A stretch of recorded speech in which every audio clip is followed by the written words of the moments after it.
Masa to the pack. It is Pack here. And in today's video, I'm talking about current players in the current regular season of the NBA and how they're performing and how their ratings should change in NBA 2K23.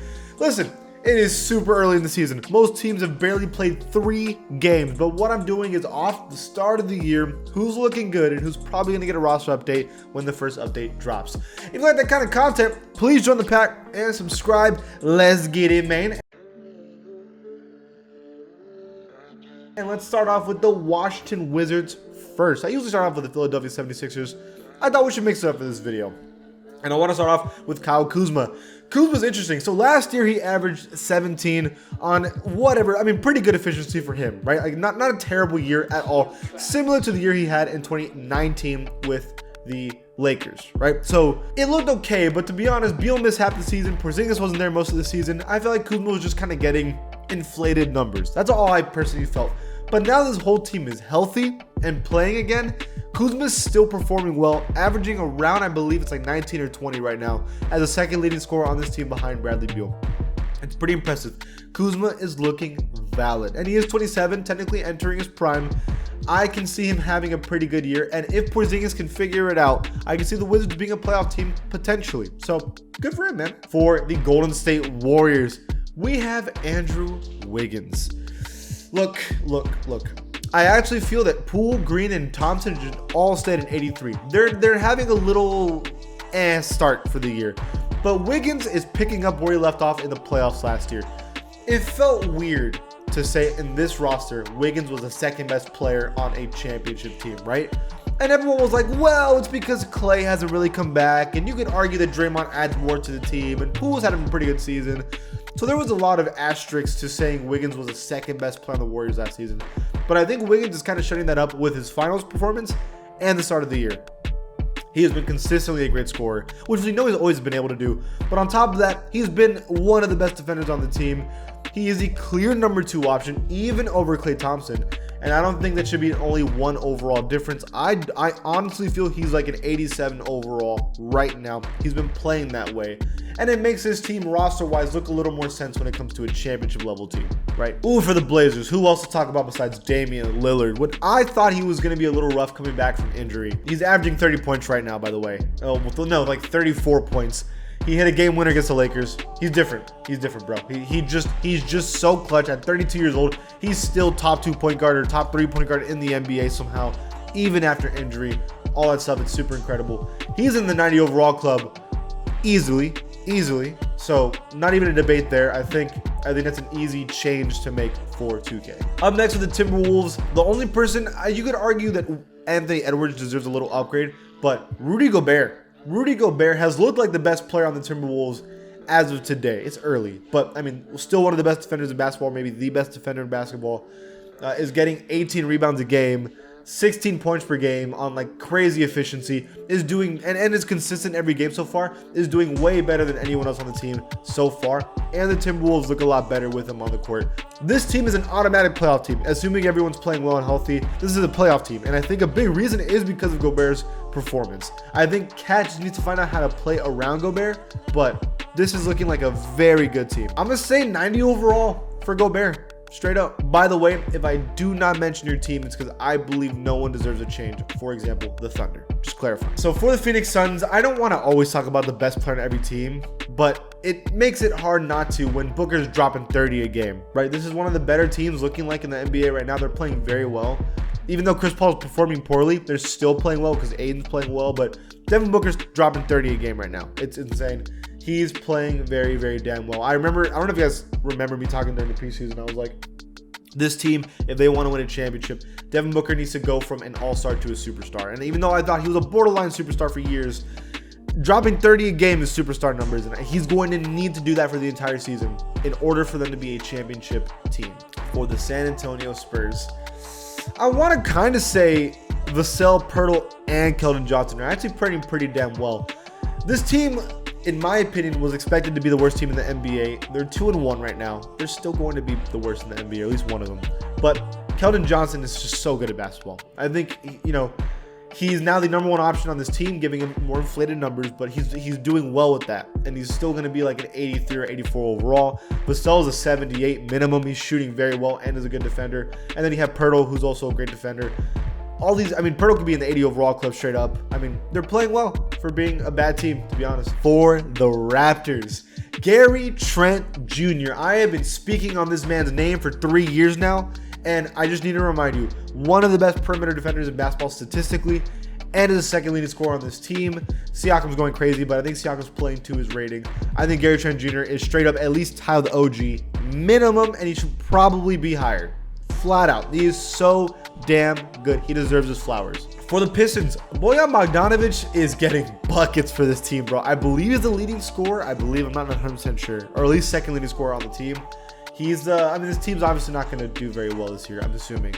But Bojan's been different. He's a bucket getter. He's even driving to the basket, hitting threes. It's really impressive. And Jaden Ivey, the rookie, is looking very good. I was saying that you're almost always expected to be pretty good, and I already see that with Jaden Ivey. I mean, he's just athletic. He's finishing his shots. He's so good. For the Pacers, 100%, where is he? Back all the way here. Benedict Mathurin is absolutely, first of all, Rookie of the Year like candidate right now. He is dropping buckets. He is the second leading scorer on the team behind Tyrese Halliburton, I believe. He is so good. It's insane. He's 20. And he's playing like he's been in the NBA for years. It's insane. He's so good. He's so good. He's going to be like an 80 overall right now. I believe so. So for the Nuggets, I thought it was kind of weird. Now they're finally healthy and everyone's playing together. So it's going to take them a little bit to really find out who's who. But Michael Porter Jr. is still that scorer that we know he can be. And that's with him being injured and rusty. He's still coming back and playing on good efficiency and getting a lot of points behind Nikola Jokic. I expect him to be like an 82. And I expect it to go even higher throughout the year if he can stay healthy. He's proving that he's really good. For the Nets, I'm actually going to say Nicholas Claxton. I was saying in the preseason he looked really good, and he's showing that in the regular season. He has crazy efficiency. He's athletic. He has pretty good ball handle for his height and length as being, a center, right? And he's getting good rebounds. I mean, it's all you can ask for from him. This team already has scorers. They're asking him to play a defense and rebound, and he's doing a great job of it, personally. Yeah, so Luka Doncic, I think he should be, I actually truly believe this, I think he maybe should be tied with Giannis as best player in the NBA. He is putting up those numbers. This team, in my opinion, roster-wise, is not that great, and he still shows that he can do a lot with it. Luka's the best player in the NBA, at least tied rating-wise, and is an MVP candidate for sure. Christian Wood is playing out of his mind. First of all, 6th man of the year easily, because he's coming off the bench for some reason. But yeah, he's at 86 overall minimum. He is averaging, I think, like 24 points per game right now. It's insane. They need him to play like this if they want to have a chance of winning a championship. For the Magic, rookie, first pick in the draft, Paolo Banchero, obviously. He's averaging 23 points per game. I know this team isn't necessarily great, and who else is going to score, right? But it doesn't change the fact that he's playing amazingly. He's hitting all these dumb shots. He's very, very good at basketball, clearly, and he's going to have a great season with the Magic. And hopefully a bright future with the team. The Lakers, you would think the Lakers have no one to talk about because they're 0-3, but actually, Anthony Davis looks pretty damn good, man. He looks pretty damn good. His defense has been elite. He's still scoring efficiently under the basket. He can't hit threes, but he's the Anthony Davis we know him to be, and that Anthony Davis is starting minimum at a 92 overall minimum. And Lonnie Walker. So, listen, I've seen a good amount of Lonnie Walker because he played on the Spurs. This is a very athletic player. The problem is he's not very skilled, right? I mean, he can drive really well. He can create shots really well. The problem is, can he make them fall? And usually the answer is no. But for these couple games with the Lakers, he has been the third leading scorer on the team. Now, obviously, it's because there's no one on this team to score. Kendrick Nunn's supposed to be that guy. But yes, Lonnie is absolutely playing well, and I think he should be a 78 overall at the third best player, tied, because his team's very bad. For the Knicks, everyone's playing around to their rating except for Julius Randle. He is playing like the best player on the team. I think you give him at least an 85 overall. He's kind of giving me flashes back of the 2021 season, and I think if he plays like that, he should have the rating for it. All right, for the Kings, De'Aaron Fox is playing out of his mind. He's playing, it's crazy that he's only 24. He feels older for some reason, but he is 24 years old, averaging the most points on the team by far. He deserves a higher rating. Even though the team is not necessarily good, he's been fantastic. And Kevin as well needs to go up. He was the second leading scorer on the team, which is insane. I think it should be like a 78, probably around there. For the Jazz, for some reason, Jazz are winning games. They're not trying to win games, but their players are. And Lauri Markkanen has been the best player on the team for this little stretch. Markkanen is, I'm going to just say, make him an 82 overall and put Conley down. Markkanen is averaging 24 points per game. He's not doing it necessarily bad efficiency-wise. It's crazy that Cleveland and Chicago, I mean, he was averaging 19 in Chicago. Like, we know he can do this. It's just that he kind of slowed down for a little bit. But on Utah, it's changing. He's looking good. It's crazy. I don't know if they'll keep winning, but he's showing that they can win with him, technically. A quick one for the Hornets. It's Terry Rozier and Gordon Hayward are putting up hella numbers, but that's because Lonzo hasn't been playing and they have 2 players in jail. So someone has to get buckets, and we know Terry Rozier can score. He's had a 20-point per game season before. Gordon Hayward's had 20-point per game seasons as well. So we know they can do it. It's just that they never really had the opportunity to because they were on better teams. Now, here they are, trying to get those buckets again. For the Atlanta Hawks, John Collins. We had talked about if the Hawks want to be a championship level threat. We know that Trae Young and DeJounte Murray are going to put up numbers. We know Capella's role, but John Collins is going to need to step in and hit these shots and be around a 20-point per game scorer, and he's doing that as of lately. Now, the team looked great. Not yet, but it's early. But John Collins is doing his job, and he deserves a higher rating at like around an 85 for sure. And DeJounte needs to go up to like an 87 at least. So talking about MVPs, we're going to the Grizzlies, and John Morant, that man needs to go up, bro. He needs to go up immediately. Like, he's just so different. He is hitting every shot. He's actually hitting threes, which is a big deal for this team. He's playing so well that like the rest of the team's stats are going down because he's taking over those stats. It's crazy. He's in the MVP conversation for sure. So good for the Celtics. Jason Tatum. We'll start here. Jason Tatum. He's averaging hella points. I think like 34 points right now in 3 games.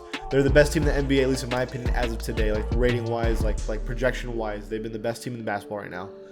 Tatum is putting up superstar numbers, and if he can continue that throughout the year, I don't see how he's not like a 95. But we're going to wait and see if he can do that all for the entire year, but he looks so good. And then Derek White has been having a very good stretch. Man, these former Spurs are playing well, and it's breaking my heart. But he's actually playing well. He had a really, really rough season, in my opinion, last year with the Spurs and Boston. And specifically with Boston, I feel like he was doing very poorly. But he's having a good start and playing good defense. He deserves to be like an 80 overall. For Cleveland, we haven't been able to freak out about this team yet because Darius Garland got a black eye, so he hasn't been able to play. But Donovan Mitchell has been playing exactly how you'd expect him to play. I mean, putting up video game numbers. He's a 90 overall straight up. He's been so damn good. It's impressive, and he deserves it. And I also think that Cedi Osman, who has been playing very well. I know that he's not necessarily the like number 1 option on this team or anything, but I think he's been playing well. It's like a 78 overall because he's been a good scorer so far. For the Milwaukee Bucks, you could argue Giannis should go up at least 1. He definitely is the best player in basketball with Luka right there, right now. But I mean, Giannis should be like a 98. He's putting up video game numbers right now. I know it's super early in the season and they've only played a couple games, but he just shows us over and over again that he's just so good when he has a good team. It's insane. And Brook Lopez. Brook Lopez is kind of stepping up right now. He's getting a lot of blocks. He's playing good defense. It's just, can he do it for the rest of the season? Because they're going to need him because he was injured last year. We're at the wait and see. And finally, the 76ers. Not the start they wanted. They're not winning games. But James Harden is playing very well. Averaging a lot of points, getting a lot of assists, very few turnovers. He's doing the game that we know that he can do. And I don't necessarily think this team is losing because of James Harden. I think they're losing because of bad coaching personally, but that's just me. But James Harden needs to go up. I think he could be easily the 90 overall club, like not even a question, and probably a lot higher. Now let me know what you guys think about all these teams' ratings and updates that you think are going to happen in the comments below. And if you like this channel, please give it a sub. I'll see you guys next time.